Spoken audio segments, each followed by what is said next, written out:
Hey guys, welcome to the SimRacingPaddock. I'm William Marsh, and it's been a little while since I've been live. I'm sorry for that, it's just been really busy. I've gotten behind on a few videos, so I was focusing a little more on some of the pre-scripted ones.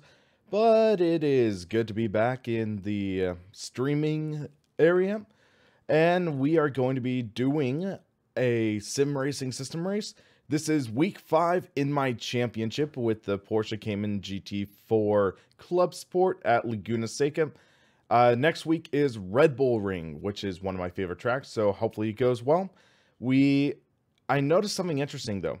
So, Sunday was when daylight savings time kicked off. Apparently, the races are still set to the original time zone. They never adjusted the races in Sim Racing system. So instead of our race starting at 6 Pacific time, it's starting at 7 Pacific time.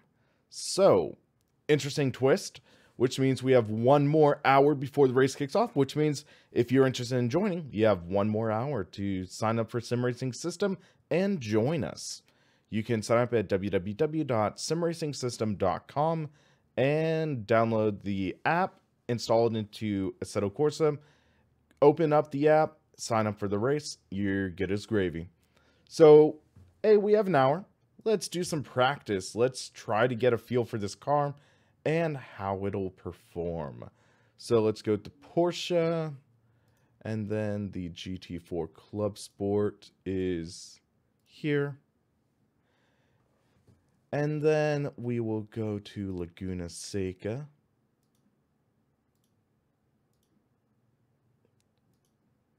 There we go. I'm going to look over my controls real quick because I think I have the Heusinkveld shifter. Yes, so let's modify that. So we're using paddles. Dave, let's take a look. Yes, it is right above. Okay. So Dave Blair is going to be in the race. Boom. So let's do some practice with the car. Get a feel for what times we're laying down. And then Dave, it looks like he's going to gain an unfair advantage. Hold on a second. Turn off studio mode. Turn off display capture. There we go. And then check game.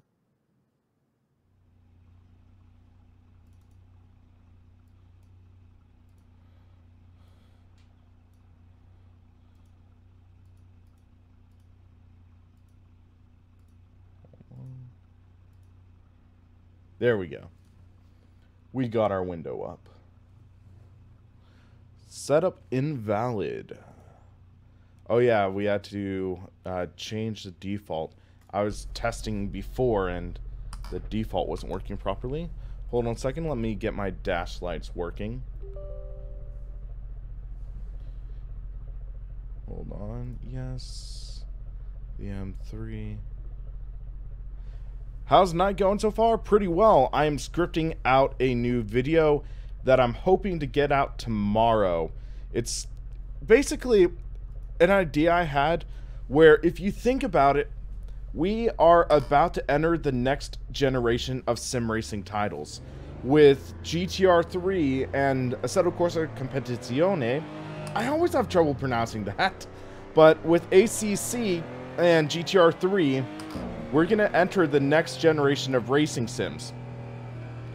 And basically, think about it this way. This current generation of sim racing titles, it went from roughly 2012, 2013 to 2018. So, quite a few years.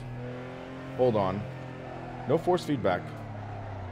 Or barely any. So, are we just too low or something? Hold on. Let me adjust SimEQ real quick. But yeah, so ACC, I'm not sure if it's going to be on Xbox. They have made no confirmation yet. They haven't confirmed anything. But logically, I think it would be. Oh, I have my force feedback set to 25%. That's why. So hold on. There we go. We're good here. Much better. But yeah, so think about this recent generation of sim racing titles. R-Factor 2 released in Early Access 2012. Early Access for Assetto Corsa was 2013. Race Room, I think, came out between 2012 and 2013. So all these titles came out within the 2012-2013 window. So it's been about 5 years in this latest generation. Generation before lasted about like 7 years. So what are we going to be seeing in this next generation, and what do I hope to see? I'm not going to spoil it for you guys, but should be an exciting video. So let's get a feel for this car.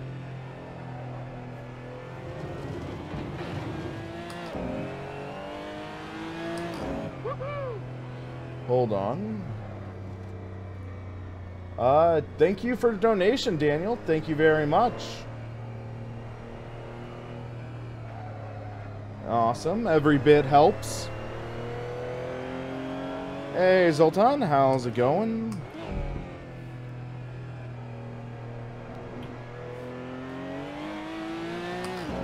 Okay, so let's get a feel for this car. Tires are still going to be a bit cold this lap, but we can at least start to push a bit. Brake slightly before the line. Miss that first apex, turn in, prioritize corner exit, the speed, a little bit of oversteer. Did you just see CPU warning? It might have been because I was clicking on something outside of the Assetto Corsa window. That might have been why, if you did see it. And then remember, streaming can be heavy taxing on the CPU.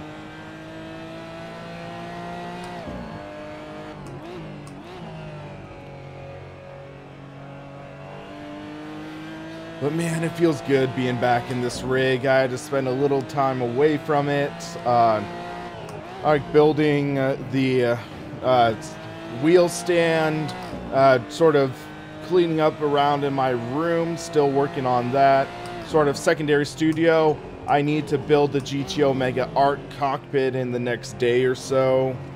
Like, fun stuff, but still, it's a little tiring. It's behind the scenes stuff. That's why I haven't been behind the rig, behind the wheel as much lately, but hey, it's going to provide good content for you guys, and that's the goal.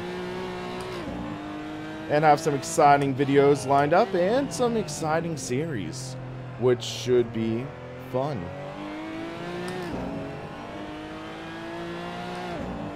So that was a 1:38:37.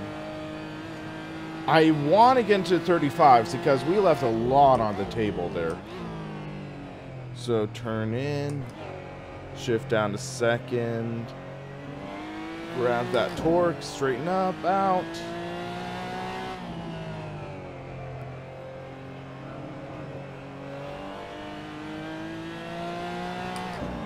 Thanks, Dave. Means a lot to hear that. And it's funny because in some of my older videos, I've really been looking back at some of my older stuff, especially even like a year ago or 2 years ago.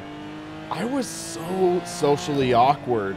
I really had that element where I didn't really speak well in front of a camera. And I read this funny thing. It was, I want to say, it was Jerry Seinfeld saying that public speaking is the #1 fear of the average American. The second is death.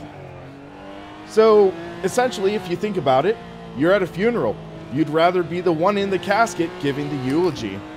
So with live streams, it's kind of like public speaking to an invisible audience. So it almost is a little scarier at times. And also doing videos, it is so easy to psych yourself out. So it was funny. I was looking at a comment on the channel saying, "You talk so weird. Is English your second language?" It's like, nope, English is the only language I know. And it's just because I'm socially awkward. I mean, I'm still socially awkward, but I definitely have improved my on-screen persona over repeated videos, repeated live streams. Learn from failure, you know? And I know a lot of you guys, Cooper, for example, you're looking to do your own channel. And I know it's tough getting in front of a camera and just speaking and seemingly speaking to yourself, but ultimately what it comes down to is being comfortable with your own skin and in your own, what am I looking for? Being comfortable with your skin and being comfortable with your voice. Because the voice is one of the biggest things that you really need to overcome. Yeah, Dave, I saw that. I haven't been able to watch it yet. I've just been really busy. But congrats, man. It's fun. But yeah, in the future, I'm looking to add more people to the team. I got an email from a guy the other day asking if I'm interested in having more talent work on the blog and the YouTube channel. And it's kind of a tough situation because I'm not making that much. I'm barely making enough to scrape by, really. So I know this is more of a labor of love right now. I am looking to try to make into a career as a streamer, like running a media outlet, but it was definitely difficult. It's a challenge, but it takes time. Zoltan, I believe so. I think the first time I was live was an hour-and-a-half test drive of Project Cars 2. Or no, Project Cars 1 back in 2015. That's when I think it was. When you misshift in Assetto Corsa, does it stay in neutral? Yes, it does. It kind of. It'll grind the gear, it'll wear out your transmission, and I think if you get to the right RPM where the synchros mash, then it will fall into gear. But yeah, basically, live streaming it's a challenge because you really are forced into a situation where you have a limited margin for error, but at the same time, that margin of error is to be expected. You're anticipating me maybe stumbling on my words a little bit because it's live. There are no edits, no cuts, but it is a challenge. And I think, yeah, Sim Enthusiast in here, he can attest to that. The challenge of recording videos, making quality content. If you go back to my channel, sort by old to new, look at some of my oldest content. It is painfully awkward. It was beyond weird, awkward, but hey, you start somewhere. Look at the first Inside Sim Racing videos. Those were painfully awkward and the painfully obvious green screen. But then, over time, the channel developed, you got really comfortable, and with that, you start putting out better and better quality content. Heck, one of my favorite YouTubers, Marquez Brownlee, MKBHD, you look at his first videos from, I think it was like 2012, those are so awkward, and it's just like, yeah.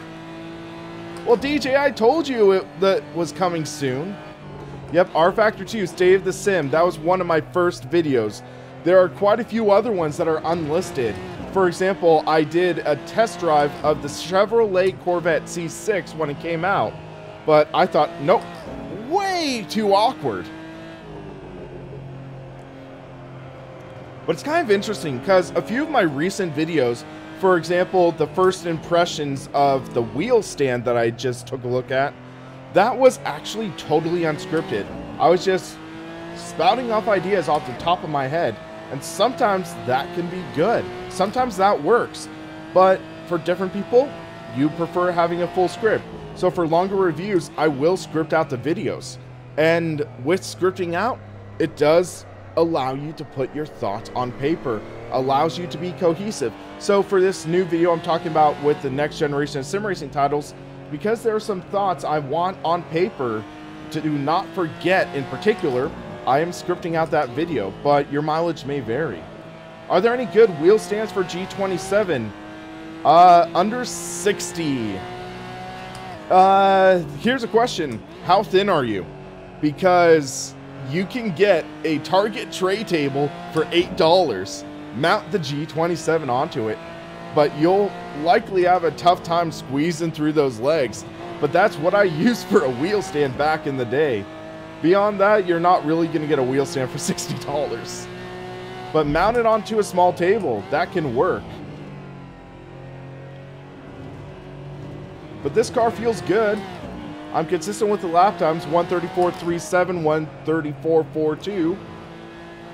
But yeah, I used an $8 tray table. That was my first sim rig. Before that, I just mounted onto a desk. And then I got the Fanatic Rennsport wheel stand. I used that for a little while. And then I built my first cockpit, the Ghetto Blaster, which was based off of the Inside Sim Racing Deathmobile with a few modifications to it.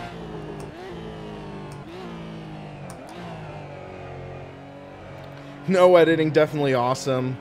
I really have sunk a lot of time into sort of editing. I want to say for my Assetto Corsa review, it took like 2 hours in post or something. Anderson, I've had a lot of videos, it's just not like live stream.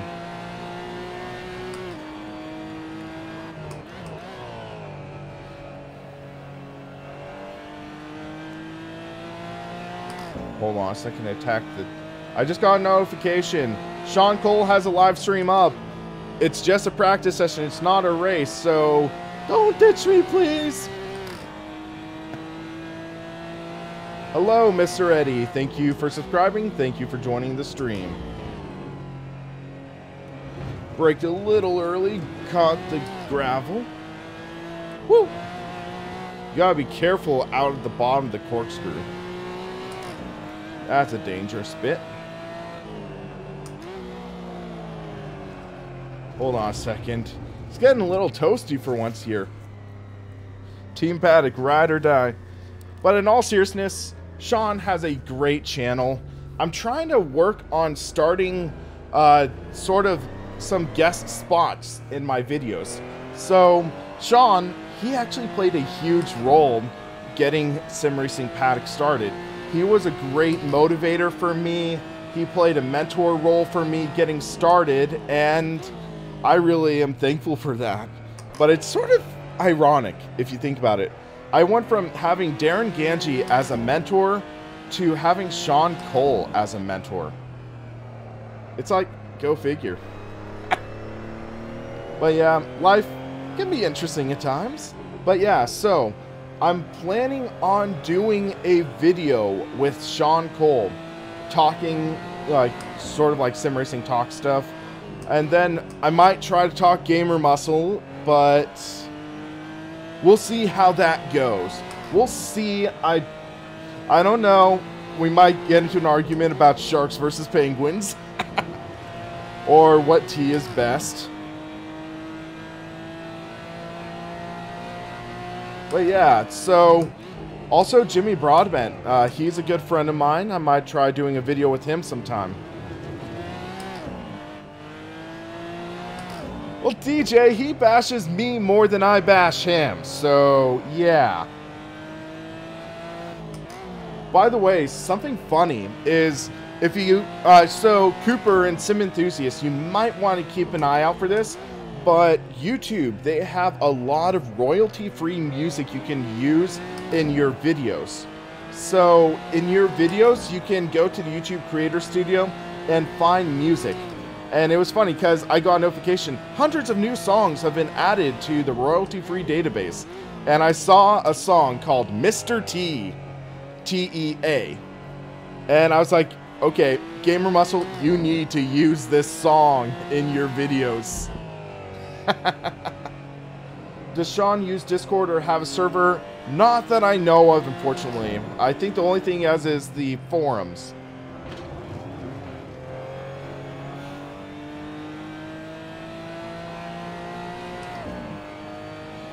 You know, it would be nice to have some crossover between automotive people and sim people. I showed my brother-in-law sim rig, and he's a big car guy.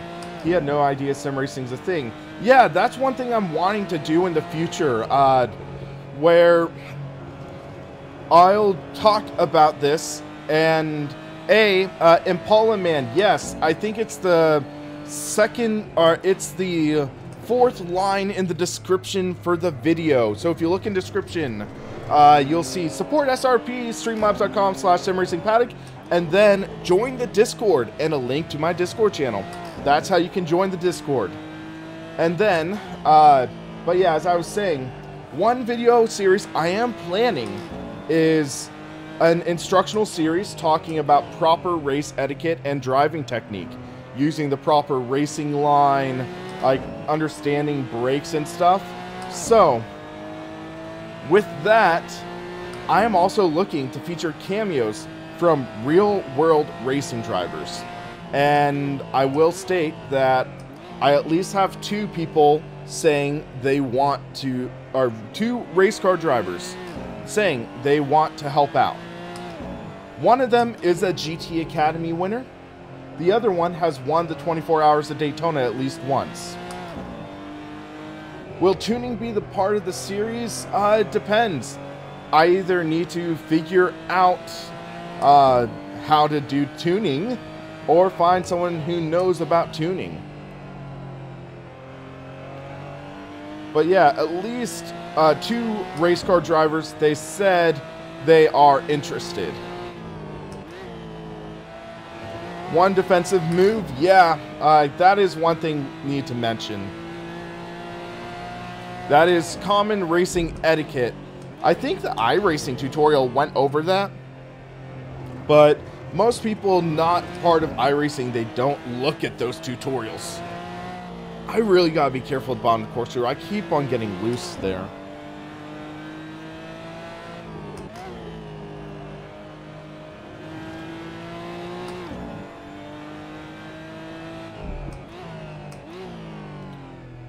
But yeah, the iRacing tutorial is good. Maybe a little outdated, but it works. Okay, let's try getting into the 33s.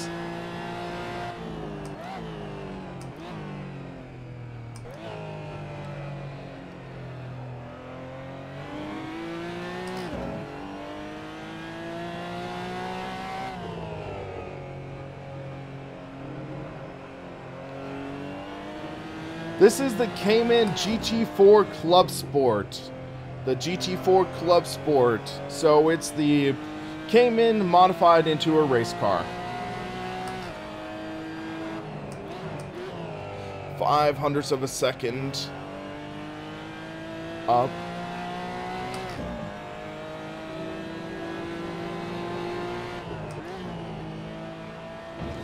I might be able to take that in 4th. We'll see.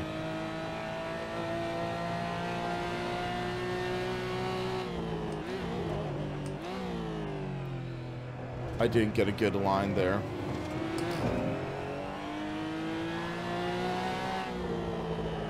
.800's up. This is going to be a challenge. I'm going to try taking this corner in 4th. I think I lost too much torque there. I'm not using the full track. That's my problem.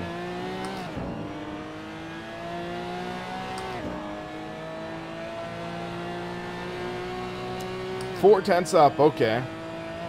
133.9, nice. I hit the 33s.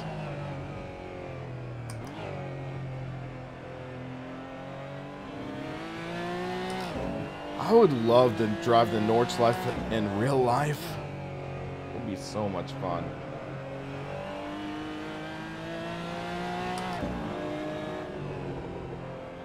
Use more of the track. There we go.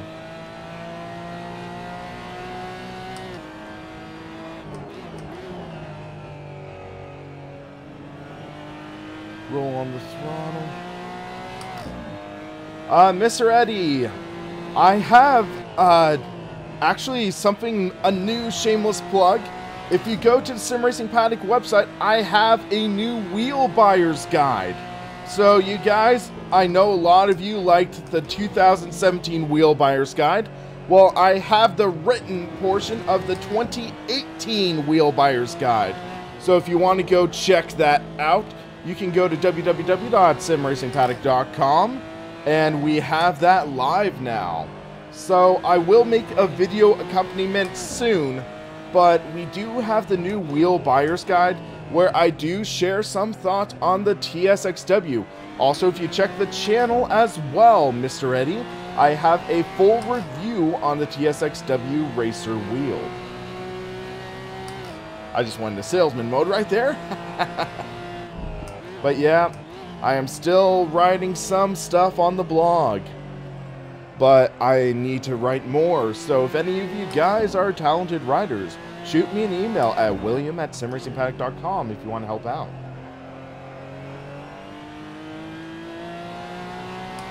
Turbo 4 in a Porsche, that is just off in my opinion. Hold on a sec. Move the mic a bit, I keep on brushing against it.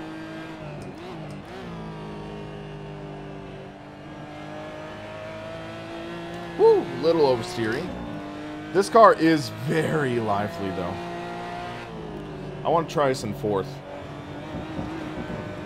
Little wide there. We'll see how it looks at the sector.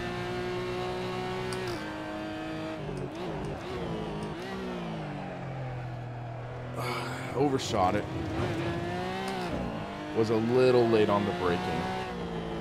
So what microphone am I using? I'm using the Audio-Technica AT875R shotgun microphone that is plugged into a Focusrite Scarlett 2i4 audio interface. That is what I am using.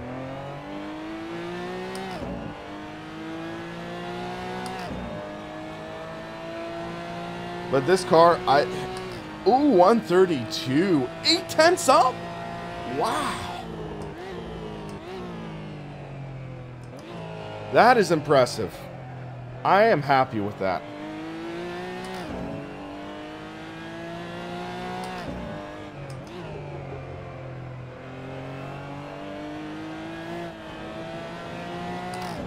Hashtag oversteer.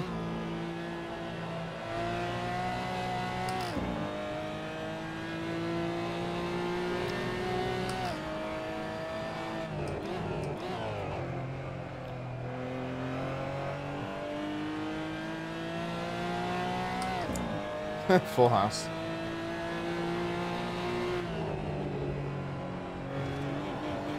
I think that turn in fourth gear, it allows me to stay in the power band. I don't lose momentum from the shift up. So I think fourth gear is the correct gear for the car.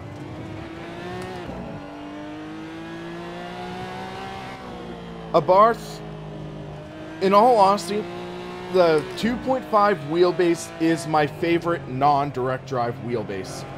It really is such a great wheelbase. It's by far the smoothest, where it feels almost as smooth as this direct drive wheel. You will feel, like once you feel a direct drive wheel, you'll feel the belt a bit in the Fanatic, but if you don't drive a direct drive wheel, you will think the Fanatic is the smoothest you ever get.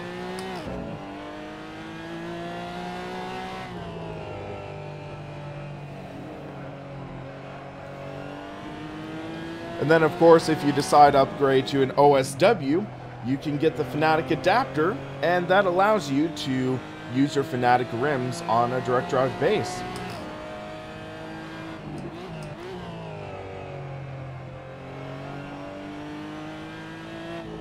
Oops.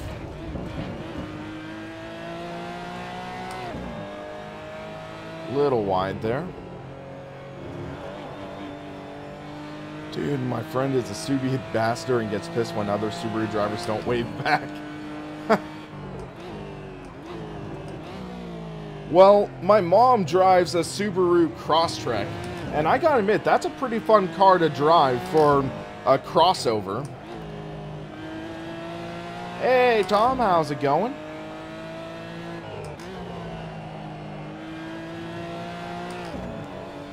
But one thing I'll mention is the balance of this car. I can't think of anything I want to change in the setup. It's just such a nice setup. Huh, sauce. I haven't had that issue. What antivirus are you using? The Fanatic 2.5 is quite a bit better than the 2.0. I recommend that you check out my first drive video as well as my review on the 2.5. Oh boy, Austin. This could be interesting.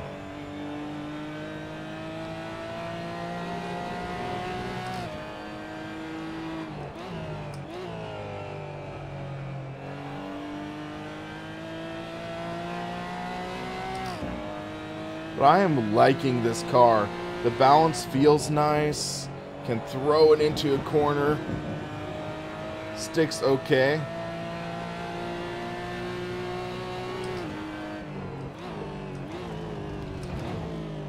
So it's interesting. I don't know what the length of this race is going to be. Because it sounds like, I think it's just one race a season. They said for this season it's going to be an hour. We had our 1 hour race. So I think this is going to be a standard 20-minute race. GT4 is more of an entry-level series. GT3 is faster.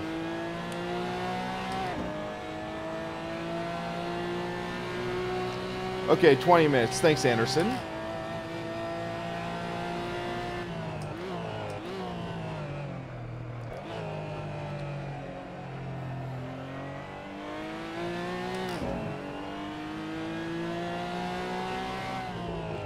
I am running with the base setup, but honestly, I'm liking it a lot. I really am enjoying it.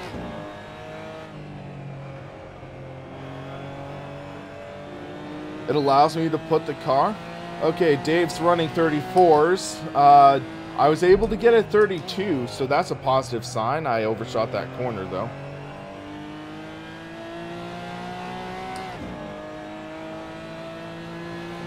We gotta get a good corner here. Whoa, a little wide. Dang it. Thank you, Portal Demon King, for following. Thank you very much. I think if I start, I need to take a different line going into Corkscrew, because I think I can carry more speed here.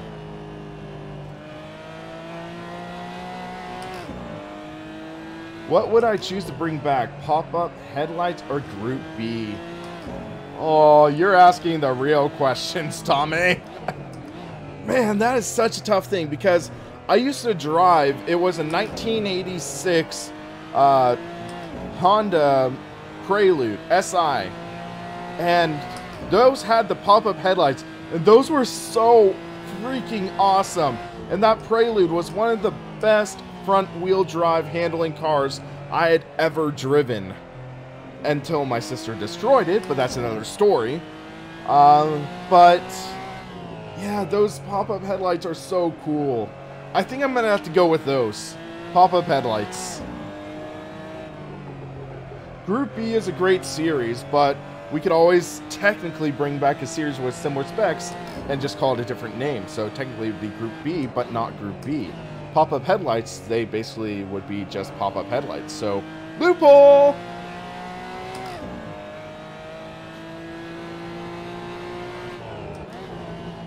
If I would build a PC, what hardware?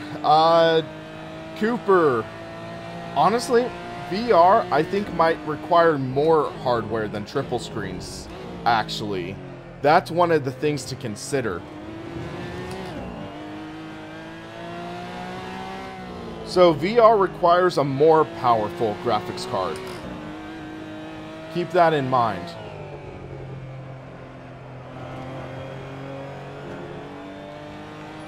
But also now is honestly one of the worst times to possibly build a PC. That's the trouble. Because of the graphics card prices and RAM, they're just way up. Way too high, personally.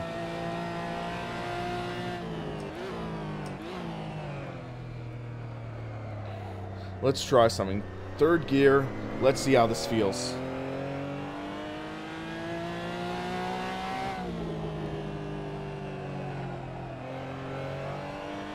But yeah, for example, I was looking online and a 1070 was like $600.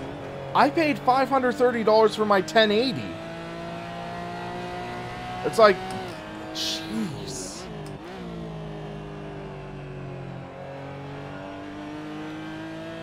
Full house. Triple screens only requires one graphics card. It just needs 3 outputs.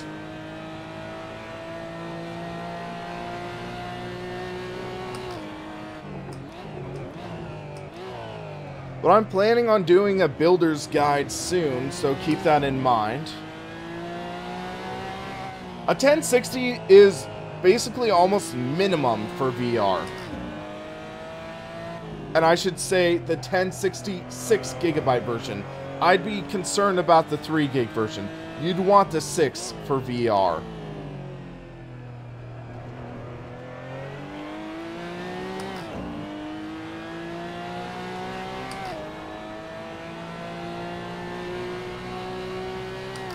So I'm getting 133s now. That's nice. Cooper, most of the 60s, 70s, 80 graphics cards will. So if you think about it, the way graphics card numbering works is the first number, so the 6, 7, 8, or not 8, 9, and 10, that's the series, that's the generation. And then it's the 40, 50, 60, 70, 80, and yeah. So that is sort of like the model, the performance. So the 30s and 40s, I would never use for gaming. I would never touch those for gaming. The 50s, I would say, is a minimum for 1080p gaming. For 1080p gaming, I'd say a minimum of 50. My first gaming PC utilized it, GTX 650 Ti. And then the 60 is for like mid-range gaming performance on 1080. So good 1080p performance. And then starting to get into multiple screen or high-res gaming. And then the 70 is like the mid-upper gaming card. So the mid-upper gaming card is the 70s. So, and then the 80 is like top of the line, 1080 Ti, 80 and, so the 980 is, yes, about equal to a 1070. The 970 was about equal to the 1060. So yeah, it's roughly, if you think about it, go up a generation and then drop down the number. That's roughly how it works. Not always one-to-one example, but that's generally how it works.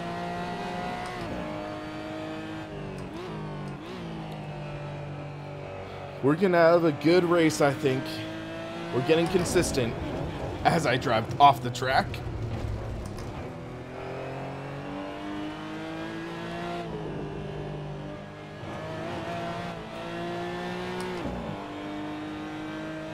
I should refuel soon. Yep.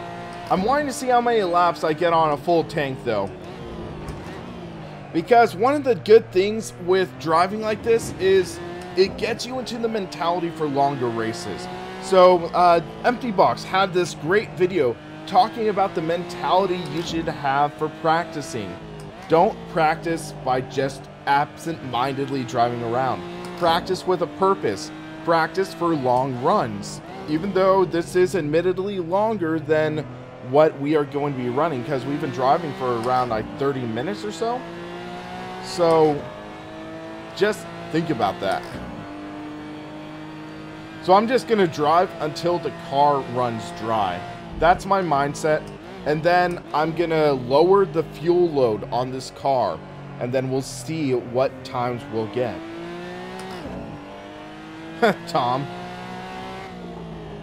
Well, here's the question. Are you talking about old Top Gear with Clarkson, Hammond, and May? Or are you talking about new Top Gear? Because if it's new Top Gear, I might take that as an insult, man.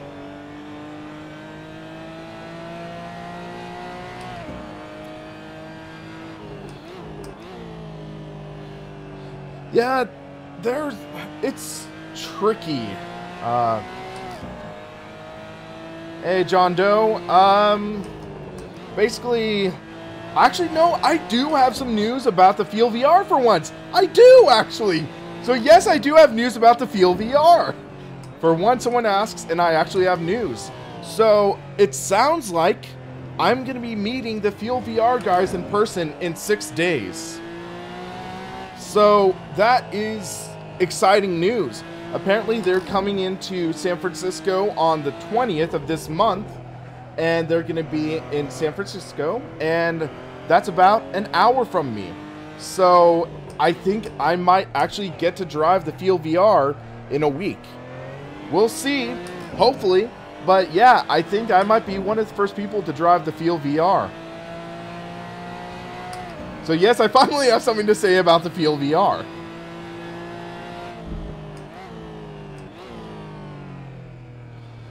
So, Ricky Wall, I know the text is about to pop up on the screen, but the Feel VR wheel is a direct drive racing wheel with an honest price tag. That's their motto, slogan, whatever. So, it's basically a direct drive wheel at about half the price. So, originally they were saying it was going to be $400. Now they're saying it's going to be about $500, $600, which still, that's reasonably priced, but still, I'm cautiously optimistic. I'm not going to say, like, invest all your stock in Feel VR right now, but it's like, when I go to test it out, the question is, what is it going to be? I'm going to take a critical look at it. Is it going to be a good wheel?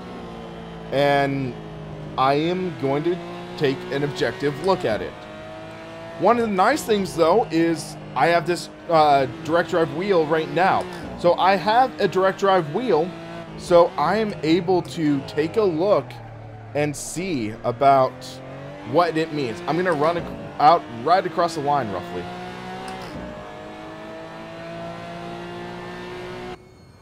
Right across the line. Called it. I called it. So how big a channel do I need to have all these cool opportunities? So it was interesting. So quick backstory on how the channel started and stuff. So let's see. Let's check something real quick. So 1 minute 30-second lap times roughly. 132. So 130. Hold on. So 6.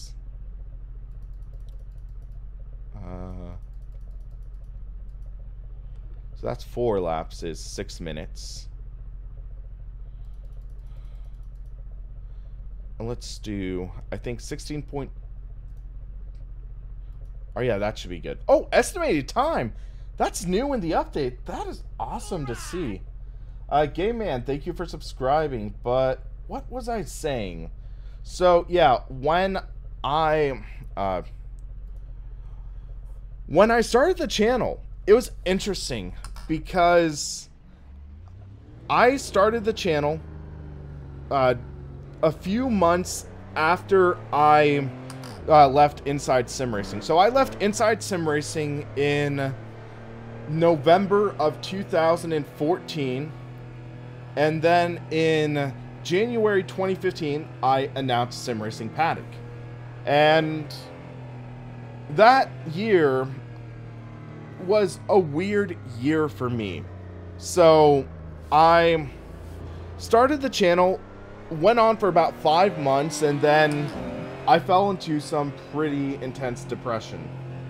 And I basically said, screw it, I'm gonna leave this behind for now and actually get a job. So I got a job at a local bowling alley, was basically miserable through it, ended up in a crappy relationship and with a girl that just was not right for me. And then it was just like after that, after the breakup and everything, I was like, okay, let's get back to sim racing, because for almost a year, I hardly touched sim racing. And you'll see the gaps in my videos and stuff. You'll see a gap that was like nearly a year, I think. And then I was getting back into it, and then I basically decided in roughly October of 2016, I was like, okay, I'm going all out on SRP. I'm just gonna do my best, pump out quality footage and videos, and see where it takes me. At that point, I had roughly 499 subscribers. So I had 500 subscribers in October 2016. And then I started emailing companies. And also taking advantage of some relationships I had in the industry. So I knew people from Sector 3 Studios. I knew Studio 397. They were friends of mine. So I really started working those, and then talking with also Fanatic. Fanatic sent me my first product to review, the CSL Elite Xbox One and the CSL Elite pedals. So I did my review on that, turned out pretty well. And then I started doing some videos that actually started getting successful. For example, there was the Will a High-End Wheel Make You a Better Driver video. And that actually blew up in popularity. That turned out really well. So with that, that really started getting my name on the map. And here's the thing. It wasn't my name on the map because I used to be at Inside Sim Racing. I bet a lot of you guys didn't know that I used to be at Inside Sim Racing back in the day. It was because I was putting out quality content. And that led to me being able to be regarded as a sim racing professional. And then you market yourself that way. You email companies and you offer your services to them, and it's not promotion, it's exposure. So, for example, there's the GTR simulator cockpit in the back. And they really were trying, they wanted me to review it. I reviewed it. And sure, it's not the best cockpit. It's a okay mid-range cockpit. But them, my review of that, it allows them to, you can see the product. The GT Omega, same thing. You see the product. And also, for example, this Heusinkveld video, for the cockpit, it was a tough video for me because I freaking love this cockpit. Admittedly, I got a discount for it, where I was able to get a discount because they knew that it would get exposure, but it's not a cockpit I would recommend for most people because it's just simply too expensive. I'd recommend SimLab or JCL Sim Racing or 4Play Racing 8020 based cockpits because they are a better value. But this is an incredible cockpit, and yeah, so you need, so basically send emails out, ask. Worst they can say is no, because I've gotten so many no's from companies. I've gotten a ton, but for those no's, I also get yeses. And then you build your name. Use what you have, and you can build your name.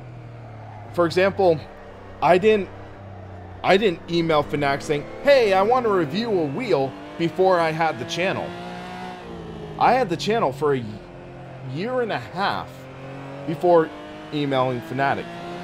What I did, I shared my opinions. I reviewed content that was accessible. So, for example, I talked about R-Factor 2, my favorite simulation. And I talked about it and where I think it was going in the right direction, where I thought it could do better. And yeah, so You just work, do what you enjoy.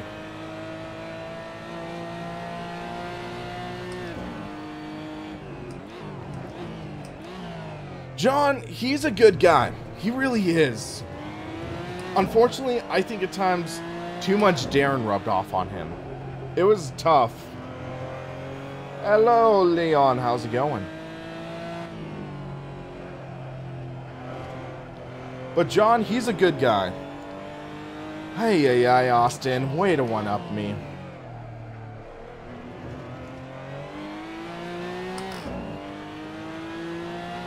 I haven't even heard of the extra mile. I'll have to look into that. SimRacing 604, good guy. He drops in here time to time. Matt Malone, he does good videos. SimRacing Garage, he's like the ASMR of sim racing.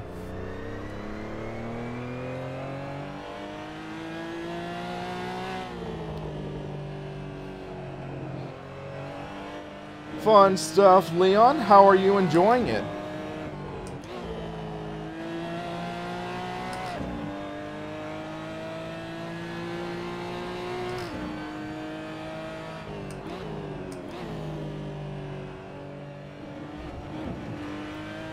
Alright, I'll take a look at the extra mile later on. Zoltan, I haven't gotten the new logo put together yet.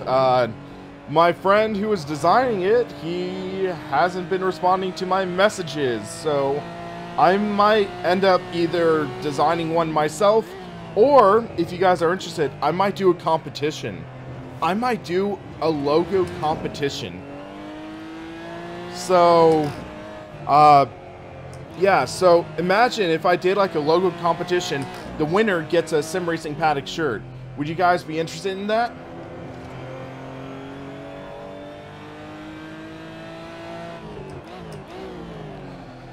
Single core performance, it has not improved much for the last 6 years. Yeah, it's kind of trippy because single core performance is a bit of a struggle. Where, sure, there's the temperature constraints, so consider cooling. So that's why we're starting to do more and more cores, I think. So with clock speeds, the higher the clock speed, I think, is more commonly the cause of heat. And then with the with more cores, I guess it's just easier to have that do more processes. I don't know, I'm not too well versed in PC hardware. Yeah, it's kind of tough seeing about ISR because that's one of the ways I really got started in sim racing media. And it's sad seeing it crumble apart, but it seems like the blog is semi-active. The forums are still very active. But it's going to be interesting to see what this next generation, or not next generation, but upcoming CPU wars is, because Ryzen, I'm enjoying Ryzen. This is my Ryzen PC right now. I'm streaming while driving. It works great. I don't have like a dedicated off box. Cooper, what I do is I use Adobe Illustrator for my icons. You could use GIMP or something like that, and just try something to make it engaging. Put text on it. Like, put text big in center. Because the way YouTube does their icons is it'll crop off sides for social media. Well, technically it's 16 thread, not 16 core. It's 8 cores with, I think it's SMT, simultaneous multi-threading. So it's 8 cores with 2 threads each core.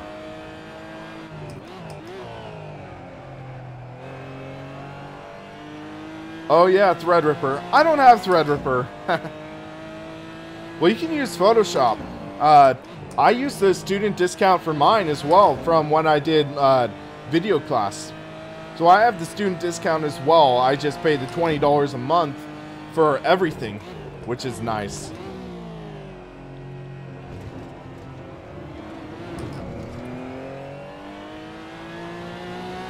Hey, Rashid. Is it possible to do something with AI, like adjusting aggression, not to be a complete idiot when I'm lapping it? It keeps fighting. I don't know. I don't know, unfortunately. What do I normally play?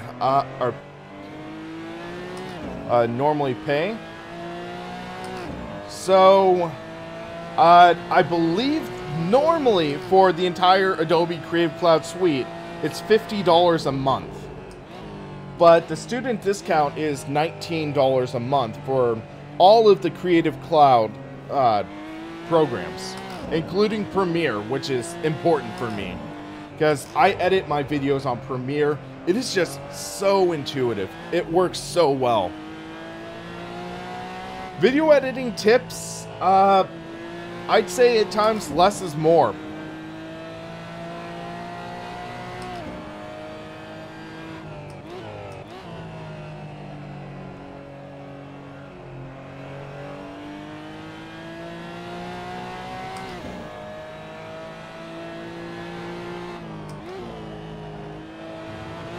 For video edit, oh wow, it's 6:46, so we'll join in the lobby in a few minutes. But for video editing, think of it as almost like PowerPoint. So PowerPoint, the way it works is you have the timeline, or actually no, I should say the way Premiere works is you have the timeline, you can overlay the images, and I'd say for videos, sound is incredibly important. That's why I'm using, it's I think $300 I have invested in my sound equipment, because in the past I used, it was the Logitech wireless headset, and that wireless headset was crap audio, and it was painful to the ears. Actually, it hurt ears at times. So in this setup, the mic really does work better. It really is softer, and that's in a good way. It's not harsh like this. It's better. Hello, Sim Racer Flight Sim 1000. How are you? And thank you for subscribing.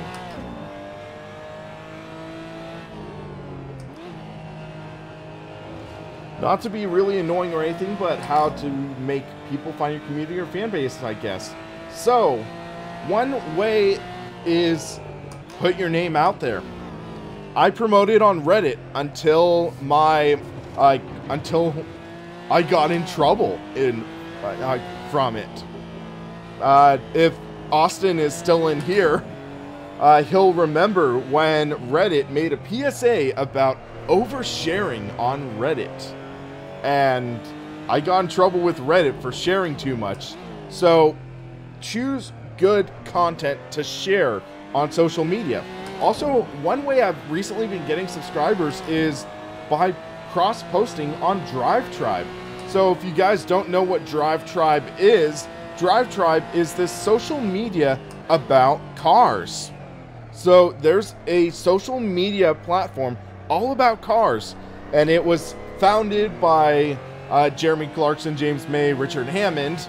But yeah, I've been posting there. Also, at times some of my posts have been selected to be on the front page, which is pretty cool. It allows me to gain exposure. So people have been driving in, which is nice.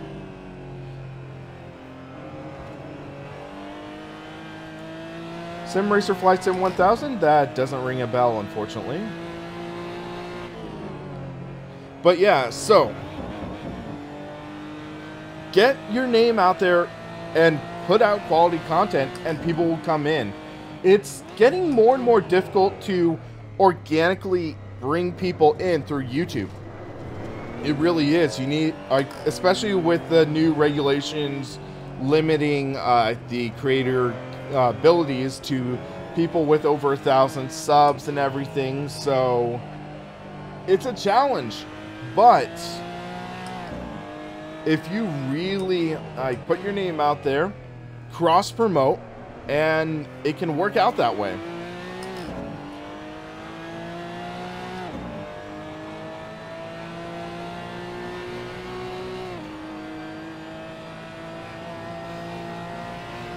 But yeah, it was funny because I never expected that Scott Speed video to blow up the way it did.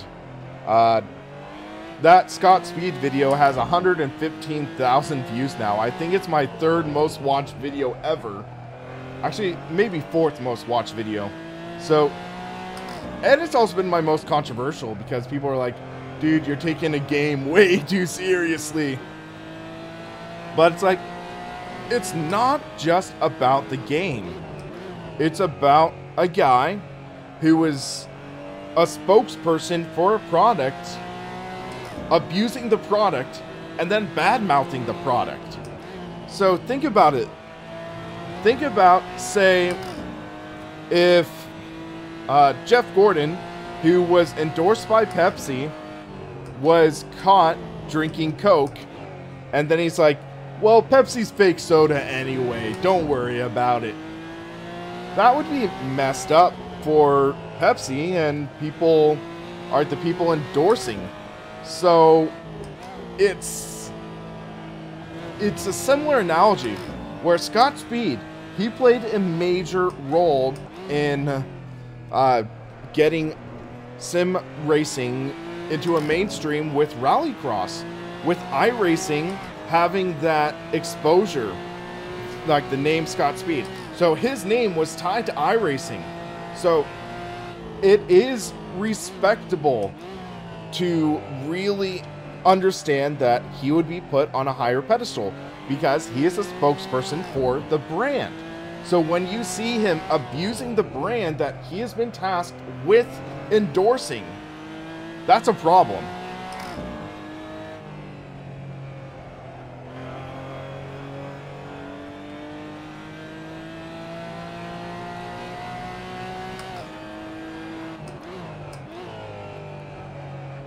Yeah, Cooper, it can admittedly be a challenge, but honestly, I feel that it is a blessing that I've had the channel grow in the way it has. Because realistically, the channel couldn't have grown without you guys supporting it. Because realistically, it's the viewers, it's the community that really builds the channel.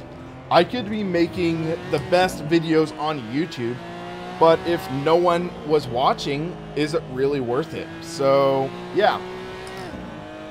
Okay, 6:53, so after his lap, we'll drop out. Sim enthusiasts, I'm in the race. I'm just, like, dropping, like, I need to exit the session. Hold on. 3, 2, 1, boom. I'm registered for the session. I just have to get there. Hold on. There we go. But sheesh, look how pretty consistent I am. 134, 3, 2, 3. Actually, not as consistent, but still doing pretty well.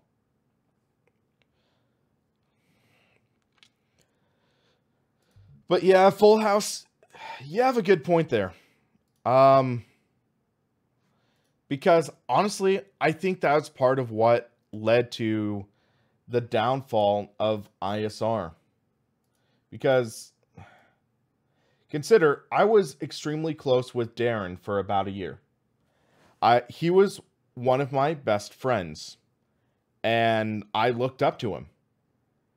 But he really was making it about the money, realistically. It is a challenge, though, because realistically, he got to a point where, for example, when I was working for him, and he offered me the job that eventually went to John, he basically said, the views and the money is what matters. If you have to do 50 test drive videos in a month to meet this view quota, to get the income from YouTube, that's what you're going to be doing. And it's like, whoa. And I tried suggesting ideas. I tried suggesting thoughts like, what if we brought back top sim cars?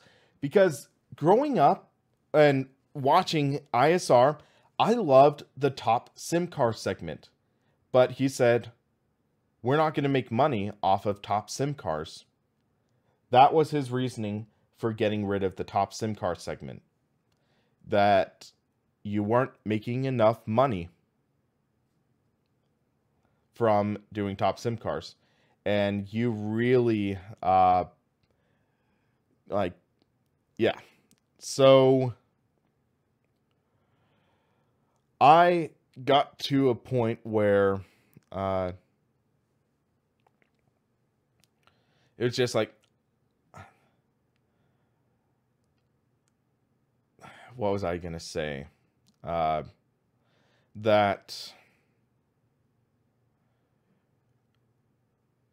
these deals that he was making, for example, when I went up to Seattle, or not Seattle, to Spokane to visit Darren. So I went up to Spokane Valley to visit Darren and he wanted to give me an idea on how Inside Sim Racing runs, so I would be able to take over and do a good job.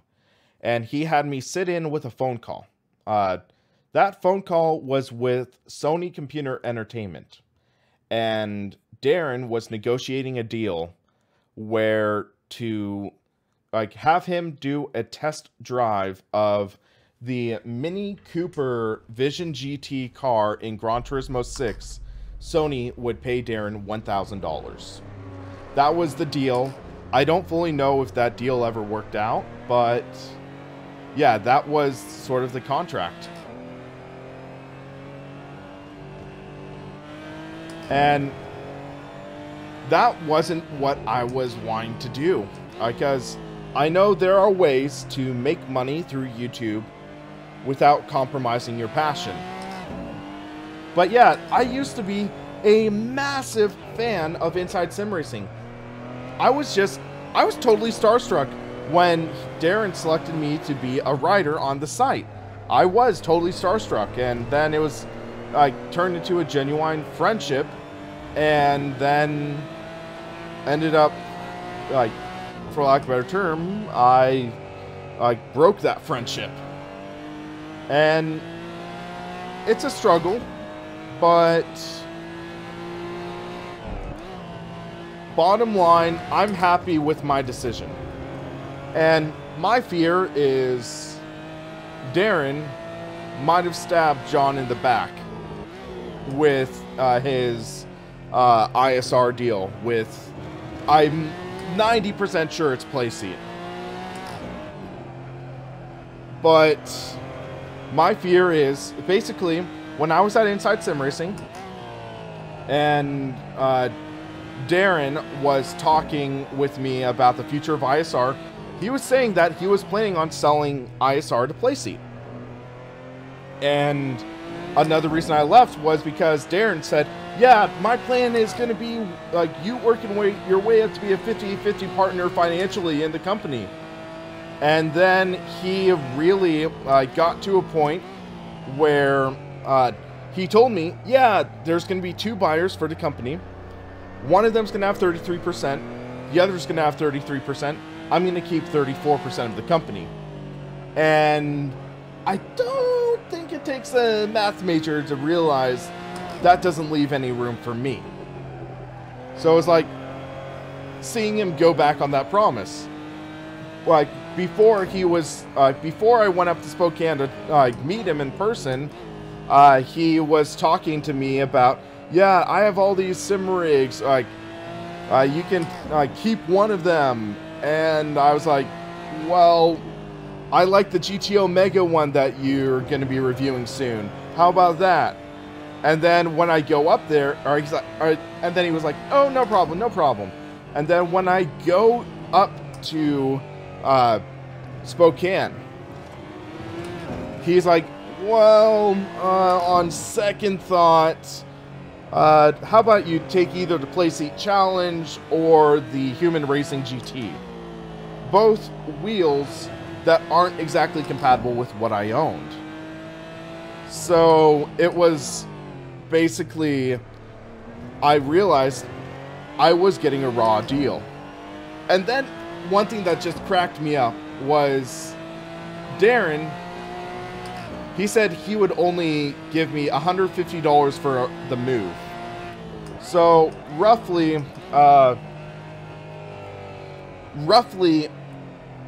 it would have cost me about $3,000 to move to Washington. And that's first, last deposit for a hotel, or not hotel, an apartment. That is gas money for 2 vehicles to move up. That is basically just the way that it worked. Hey, Lewis, if you don't like it, you can leave. These people, they were asking about what was going on, so I am obliging the audience. So, yeah. So, continuing.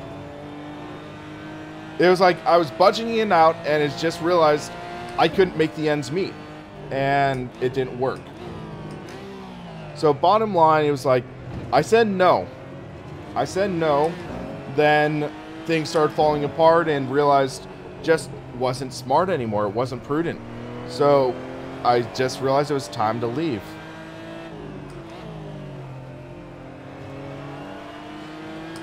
Well, Cooper, usually companies provide, a company would provide a stipend for moving, especially moving 2 states away. And yeah. So Andrew, I do have a pedal display, and you have the info in the description. So description, it says the pedals, Heusinkveld Sim Pedals Pro.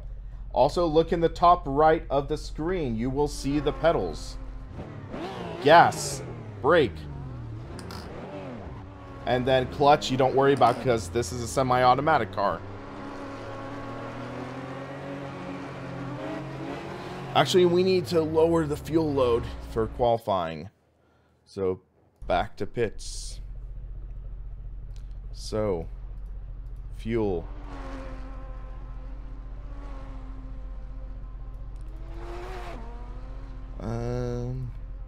We'll do 6 liters. Huh. Andrew, yeah, that's... I'm guessing you might have like a higher resolution phone with the taller aspect ratios, because I was actually having this discussion with Brian the other day. So, Brian and I, we were working out yesterday, and we were talking about different aspect ratios for cell phones and for movies. So alright, Cooper, I'll answer your question in a minute. So with different aspect ratios, especially with newer phones, I think the iPhone 10 has, it's like a 19 by it's like a 19 by 9 aspect ratio. My phone has an 18 by 9 ratio. So different aspect ratios means it conflicts with the 16 by 9 display on a monitor. And that means that some things will get cropped out. So you can set it to the native aspect ratio, but you might see black bars on your phone or on your monitor. So yeah. Cooper, I have not lived in California my whole life, just the majority. I'm 24, I've lived in California 19 years. So I was born in California and then moved to Oklahoma when I was 2 years old. And I lived in Oklahoma until I was 7. And then we moved back to California, where I've lived since. And it's not too far to Washington. I want to say it is about 1,000 miles. I think that's like 2,700 kilometers. So it's a full day drive. It'll be like 14 hours or so, I think.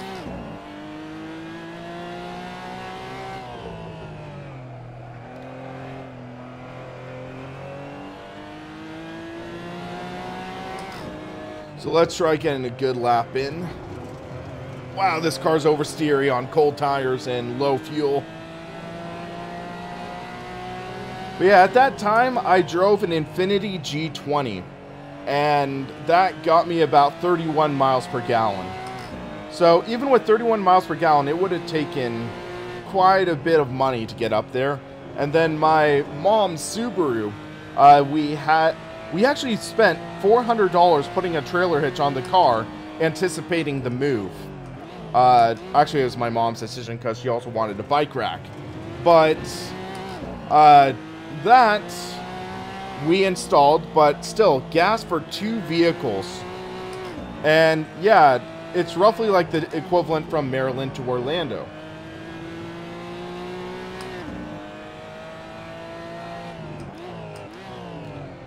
But yeah, hopefully I answered your question okay, Cooper.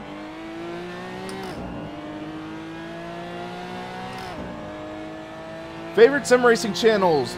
SimRacer Flight Sim. If you go to my website on the About tab, you can find an article I wrote with my favorite channels. So just go to the website. I'm a little preoccupied right now, but you can read about some of my favorite channels, both sim racing and non-sim racing. So I do have some new articles and posts on the SimRacingPaddock webpage, including all of my PC specs, and also I have, it's my favorite YouTube channels, both sim racing and non-sim racing. I have my new wheel buyer's guide with also links to my reviews, which you can check out. But yeah, there's quite a few exciting stuff you can check out. This draft might be good.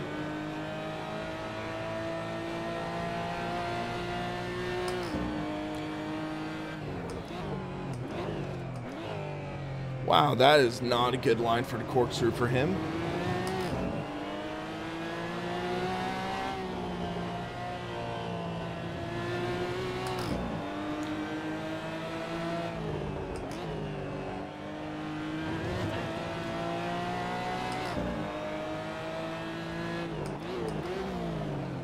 Okay, that is like the worst possible way to get stomped.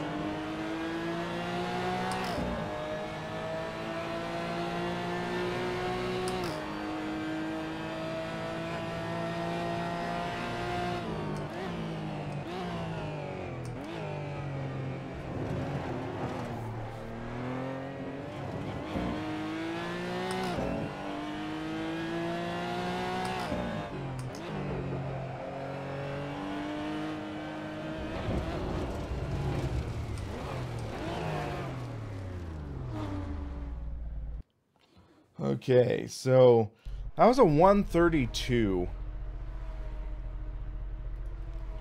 Let me try something.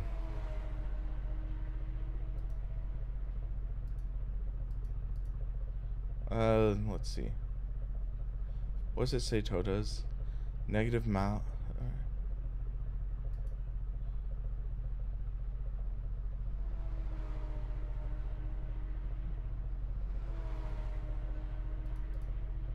Actually, let's do positive toe. Let's see how this feels. Well, thanks for that, SimRacer Flight Sim.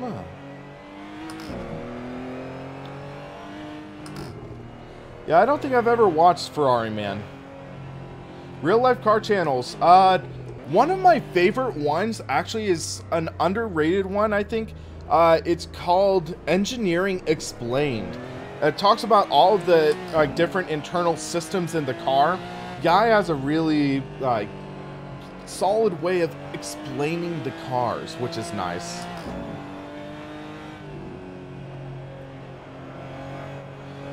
And then also Doug DeMuro, he's pretty good.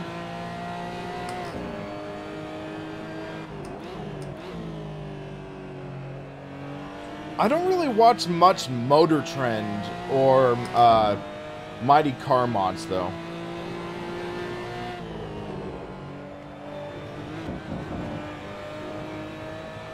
Let's see if we can qualify top 10. Excuse me.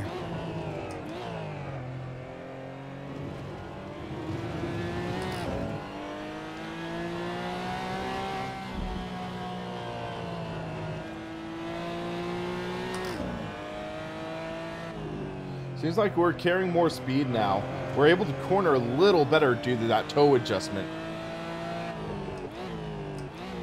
Did I enjoy the first round of IndyCar? Unfortunately, I missed the race. I saw the end, but it's like, it was a tough situation, I think. Like, racing deal, big time.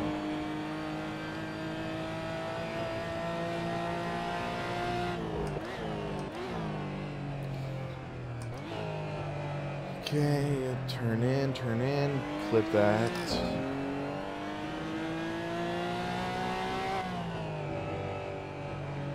Let's nail this lap.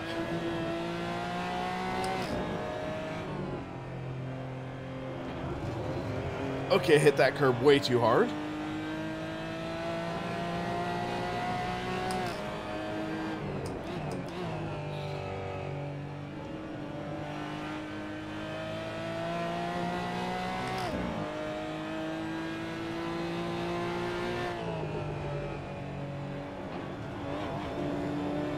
Little late on the throttle.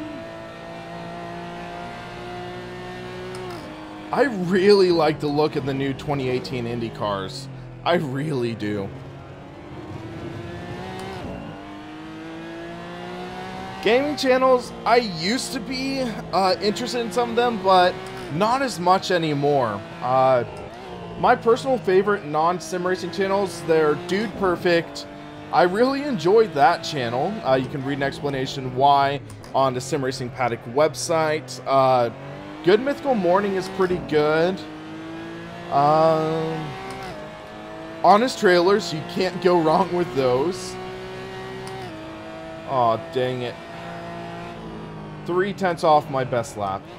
I do play iRacing Lewis. Oh, speaking of Lewis, Unbox Therapy is a good channel too. Oh wait, I had one more lap potential, but it's okay. We'll survive. Qualified 12th, that gives us some room to build up. But those are low fuel load laps. So once we get some fuel in here, should be good. 15, that's 22 laps roughly. Game Grumps, I've seen them a couple times. They're pretty good. I am not going to get the OSW because it's too strong for Obutto. Yeah, it's a bit. Like, I'd say that's too strong. Let me think. I might move the brake bias a little bit. Never heard of Jack's Films.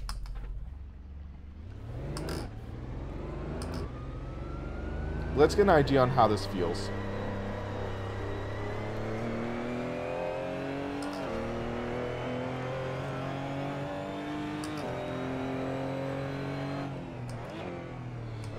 Low fuel laps is to be faster during qualifying, gaming N. The less fuel, the lighter the car, which means the faster the lap, usually.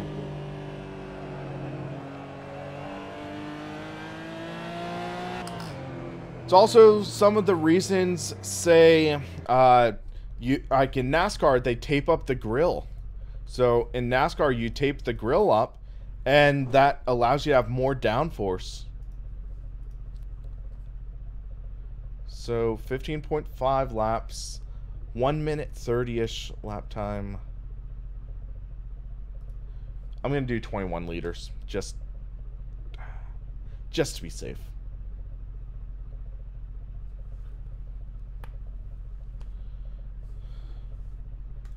Alright. This should be exciting, guys. Watch that first corner, guys. It's going to be a doozy. They ever tightened the suspension? I'm not sure.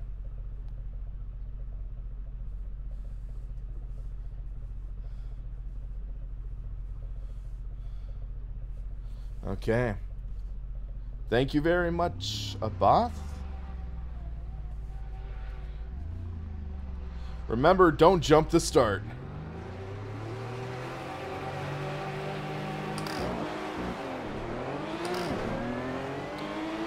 Wow, great start by most of these guys.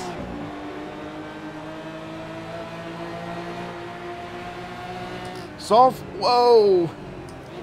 Mostly, yeah. But it seems like it's working fine now. Whoa.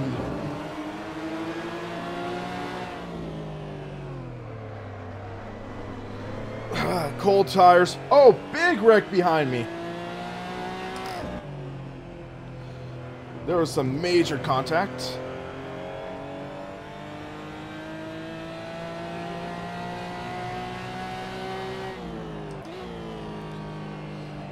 Let's get into the groove, guys.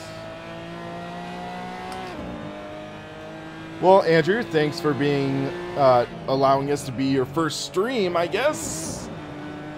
Oh, that traction control just really kicked in.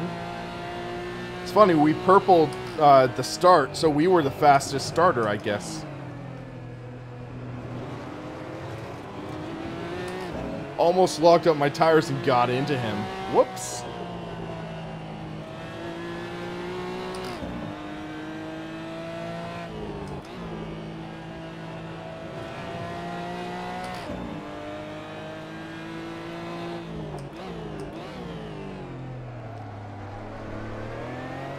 So first, we started 12th. Let's see where we are after one lap. We moved up 2 spots. Okay.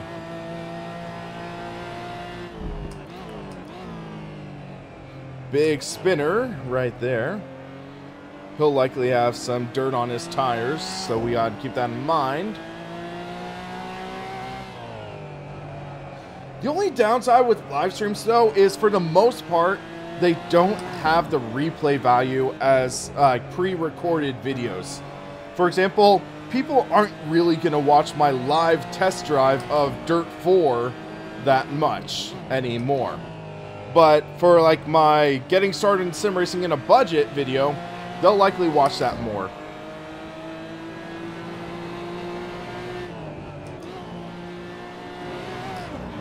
Oh, he's wide, he's wide. That's going to give us a spot.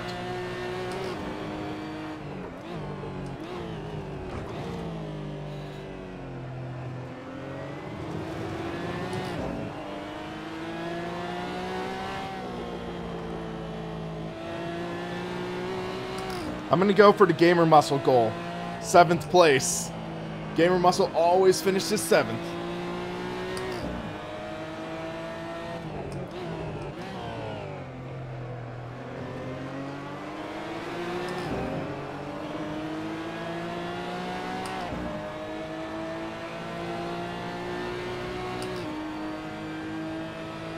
I might be able to outbrake him into 1.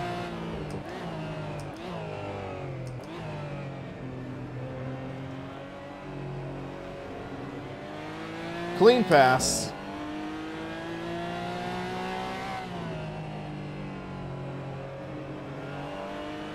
This is Assetto Corsa, as said in the title of the video. Sergio has disconnected. Didn't he disconnect last week?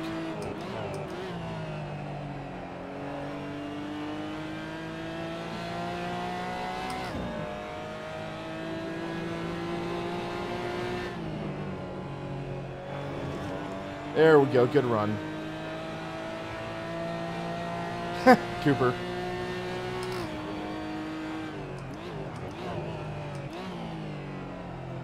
What's always cool, gaming end, I grew up watching Speed Racer, so I think your image is pretty awesome, just saying.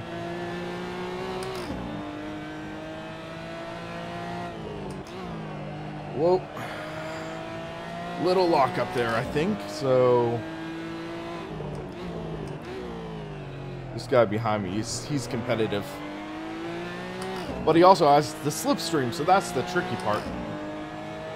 But yeah, I remember growing up watching, it's like that 2-parter with the Mammoth car Speed Racer.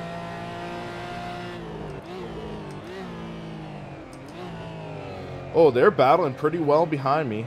Is he gonna... Nope, he's not gonna make that stick on the outside.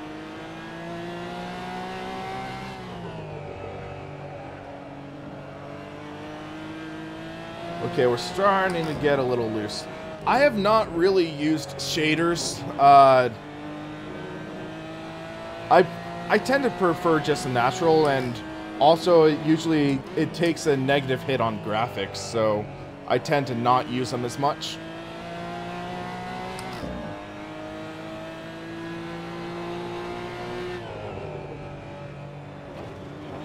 I mean, I'll use post-processing presets in Assetto Corsa, but not like a third-party shader.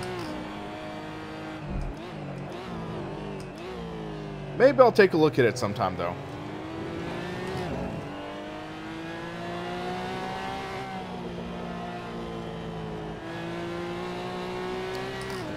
So we are starting to fall in line now.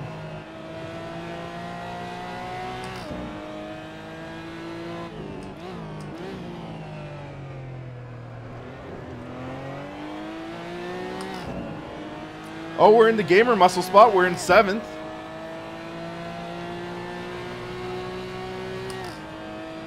Wow, we're in the 130s now. Okay. I think it's partly because of slipstream, though.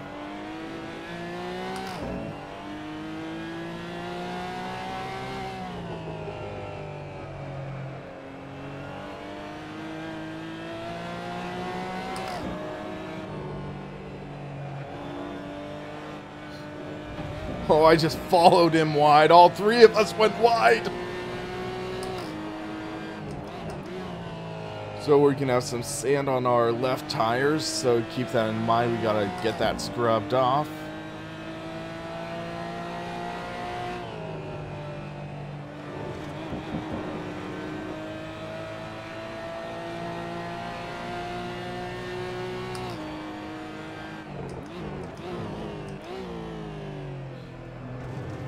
Little lock up at the top of the hill, because when the car gets a little light, that means less grip, and then the tires just grip too strong, make it a little bit of lockup. Little oversteer there. Hard on the throttle.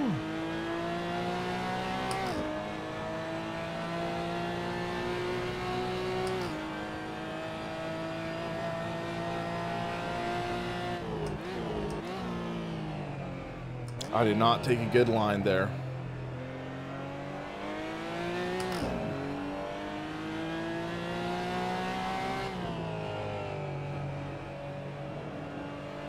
I'm getting memories of my last race at Laguna Seca. Made one mistake and I got passed.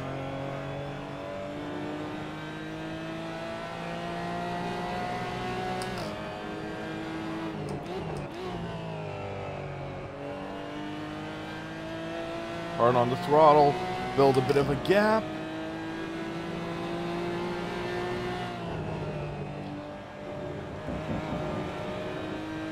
Oh, oh, he caught that!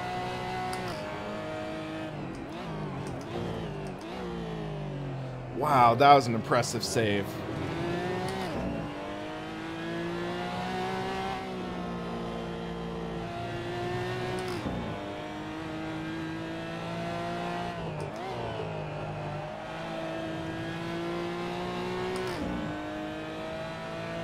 Are we closing in on the people further ahead? This could be a good race. Austin has someone closing in on him.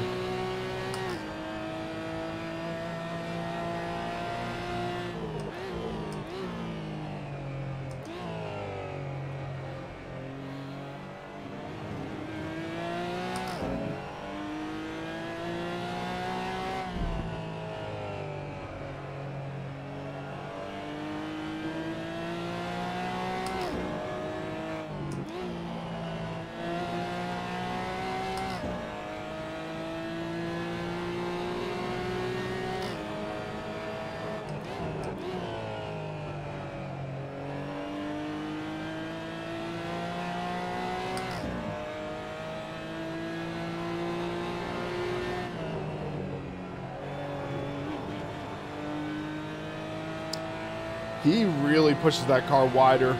I'm not trying to take that risk, though.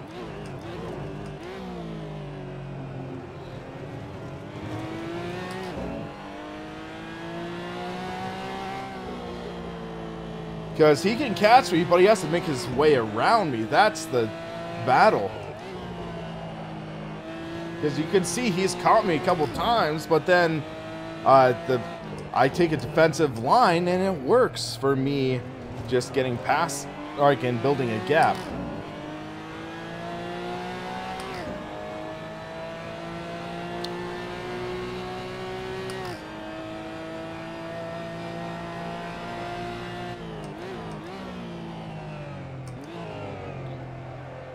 He's going for the outside line. That's not going to work.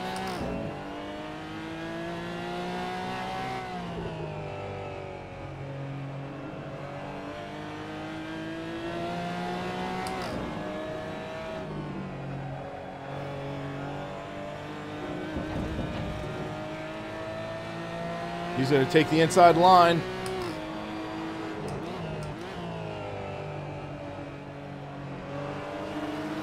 Oh, good racing. It's going to be a game of chicken to the next corner. I had to lift. But now we're behind him.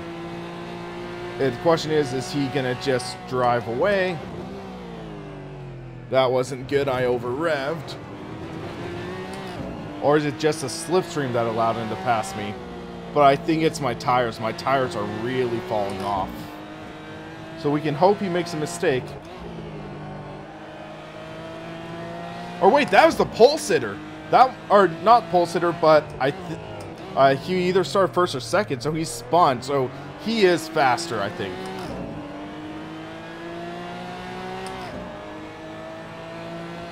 So it looks like I'll likely finish 8th, I bet. Because this guy, he's fast. He might have gotten angry that I was holding him up. But it'll be okay. Maybe we can catch the next guy.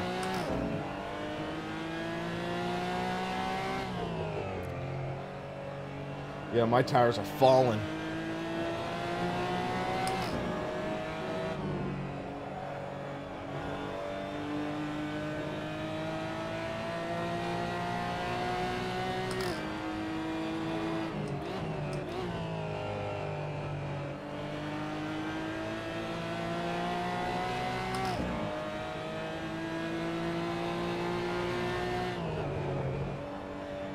Oh, I hit that curb way too hard.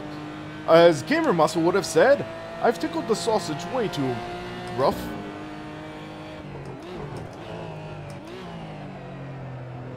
Wow, he let off so much there.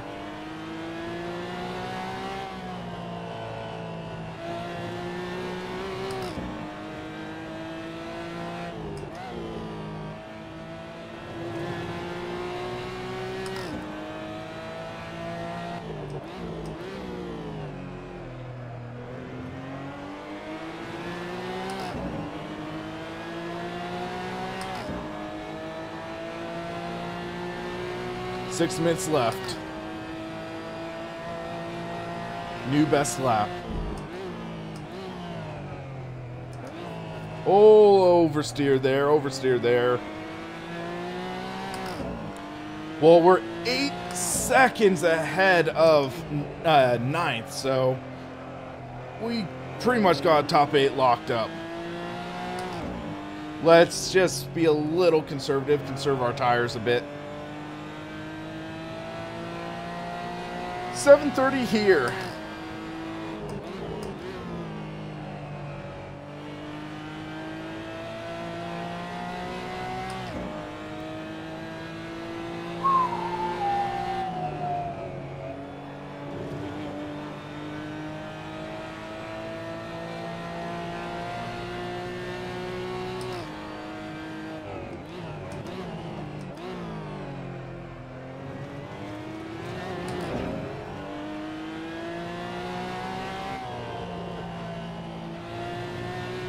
Yeah, I'm about a half hour from the beach. It's nice. Oh, oh, oh.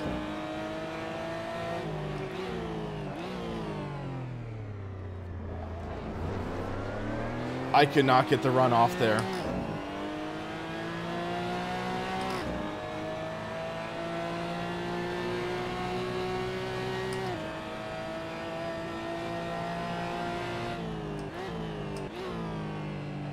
I just cannot capitalize there.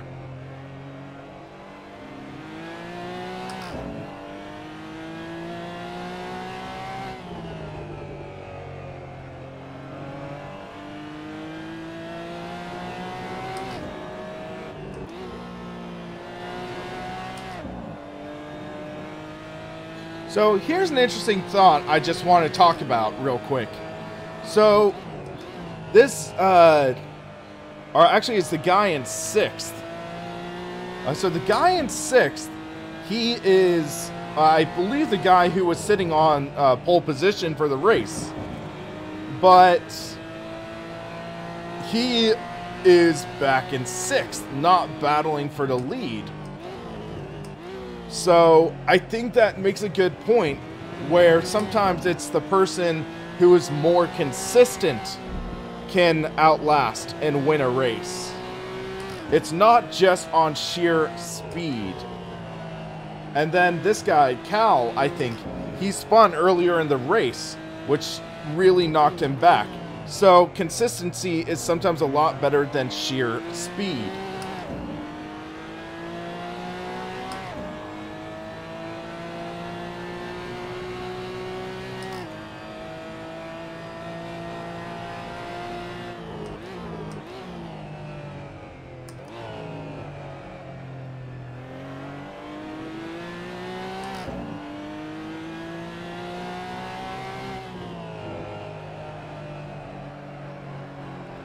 Oh yeah, these tires they're going away.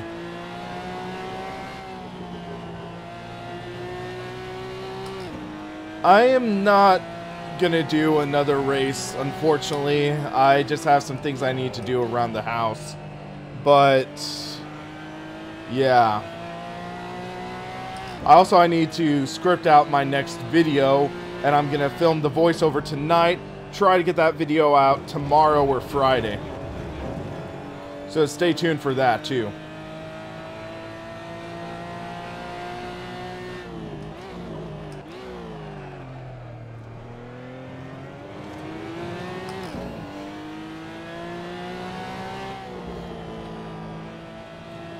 Lewis. Oh, yellow flag, okay. Keep an eye peeled. Do I see another car? No, I don't. Let's see if we can close in. We're gonna have 2 laps to go, I think. 32, 31. Yeah, we're gonna have 1 more lap after this.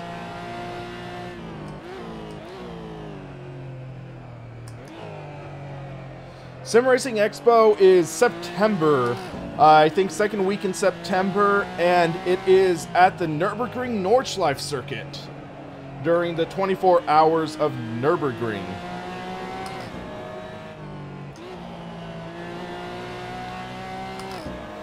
Oh, what the? Holy lag, Batman! Is that a lap down car? That must be a lap down car.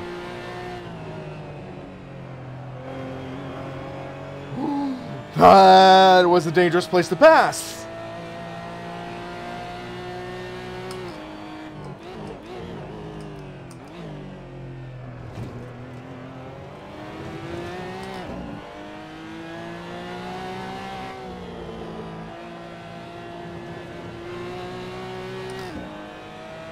Yeah, my passport expires next year, so I should be good to travel this year.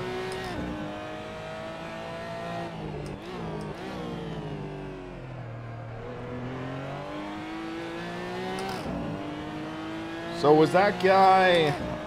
We'll see.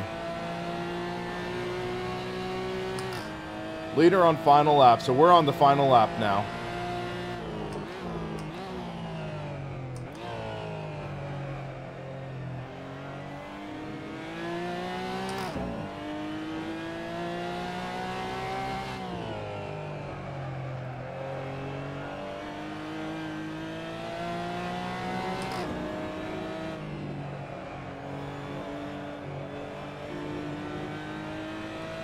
All right. Good night, sim enthusiast.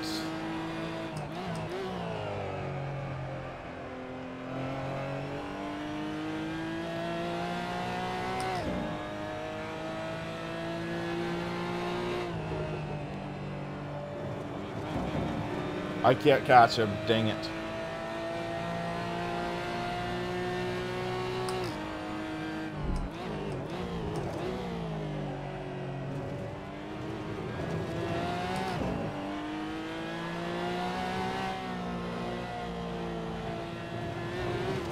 Whoa!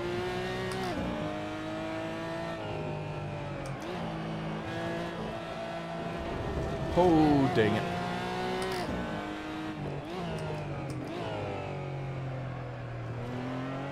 Well, we got top 10 at least.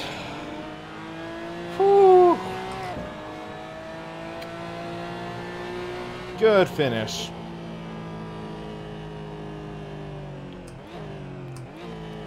Considering we qualify, or what? Yeah, someone quit, so that's why it's saying 7th, I think. That was intense, though. I feel pretty satisfied, though. That was a good finish.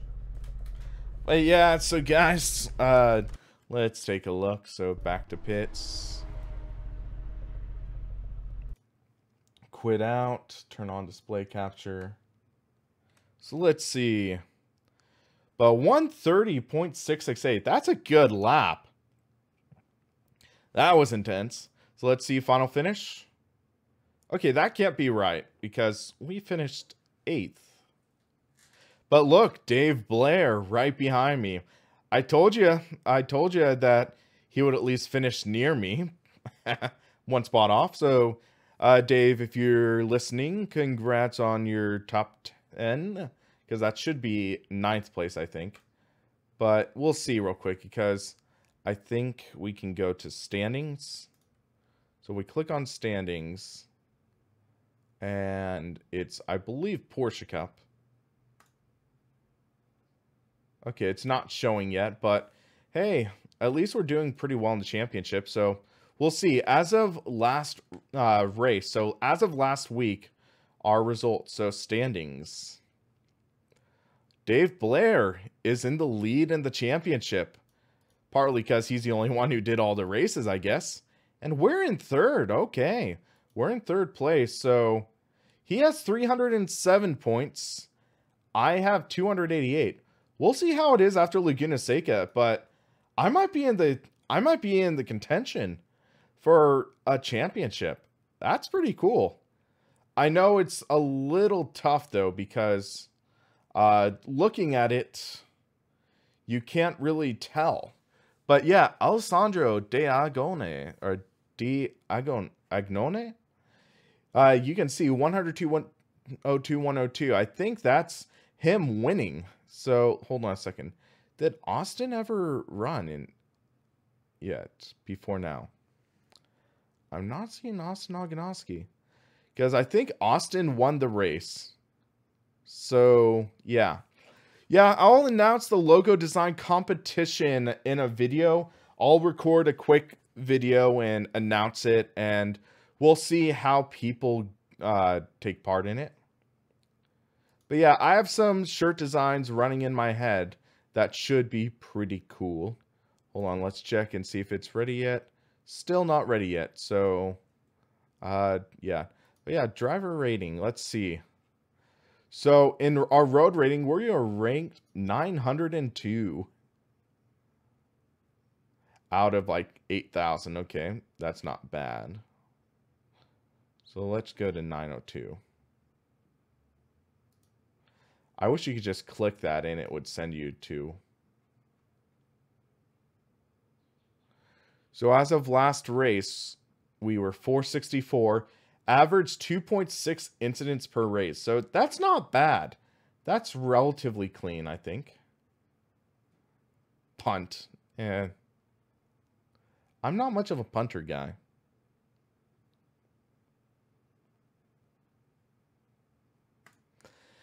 Before you should go, you should give us some samples, like your text thing, like the livery competition. I don't really have many brainstorm ideas here, but we'll see. Okay, Laguna Seca race results. It's saying we finished 7th. We gamer muscled it. So it registered us as 7th place in the championship.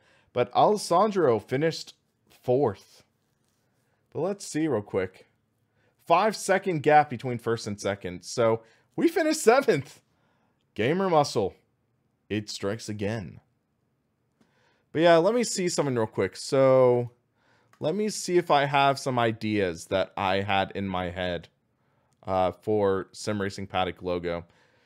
And it doesn't have to be this. It's just ideas that I had. Hold on. One sec. I had it with one of my friends. So this was a cool idea that I had before for a Sim Racing logo or SimRacingPaddock logo. This was a brainstorm idea that I had with a friend.